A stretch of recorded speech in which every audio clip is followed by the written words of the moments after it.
J'observe de nombreux couples aujourd'hui qui, à force de petites choses du quotidien qui semblent moindres, qui vous gênent un peu, mais vous vous dites c'est pas grave, je passe, c'est pas très important, on va pas se disputer pour ça.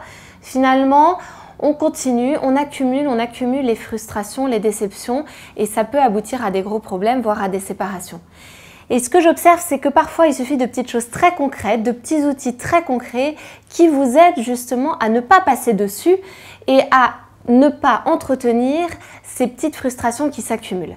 C'est pour ça d'ailleurs que je suis heureuse de vous parler de mon livre qui sort cette semaine et dans lequel je vous présente 48 outils pour vous aider concrètement à comprendre le fonctionnement de votre couple dans le but de l'améliorer, de l'enrichir et de vous sentir mieux et dans une relation plus sereine, sécurisante et épanouie pour votre couple. Si vous voulez en savoir plus sur le livre, vous avez un lien juste en dessous où vous pouvez justement découvrir davantage ces outils que je vous présente. Mais si je peux vous parler au moins d'un outil déjà pour vous aider, pour vous donner ce petit cadeau pour votre couple, c'est de vous dire qu'on parle souvent de consensus, voire de sacrifice, d'effort dans le couple. J'ai beaucoup de couples qui n'aiment pas du tout quand je parle d'effort. Ils disent mais non, ça ne doit pas être un effort. Ce que je fais pour mon conjoint doit être naturel.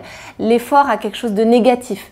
En réalité, l'effort est positif quand il est posé librement. Et c'est là toute la difficulté et c'est ce que je voulais vous amener à penser aujourd'hui et justement à voir concrètement comment ça se passe. C'est qu'un effort qui se fait librement, vous n'attendez pas de retour de votre conjoint. Vous le faites, ça vous rend encore plus heureux ou heureuse de l'avoir fait qu'avant.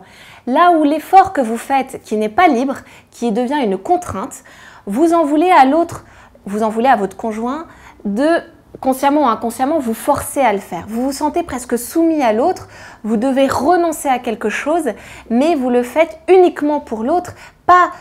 alors, ça peut être libre quand vous le faites uniquement, mais là, vous le faites dans quelque chose de contraint, comme si c'est à cause de l'autre que vous êtes obligé de le faire.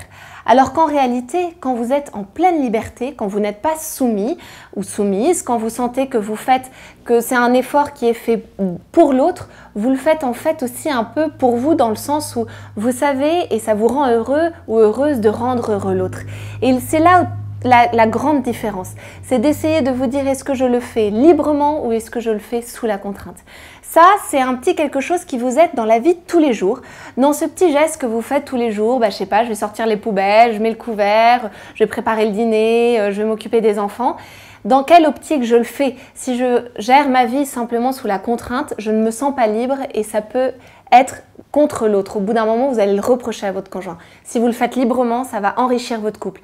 Et vous allez voir qu'en réfléchissant à ça, il y a des choses peut-être que vous ferez moins ou vous le ferez dans une autre optique et d'autres que vous ferez davantage parce que vous verrez les répercussions positives.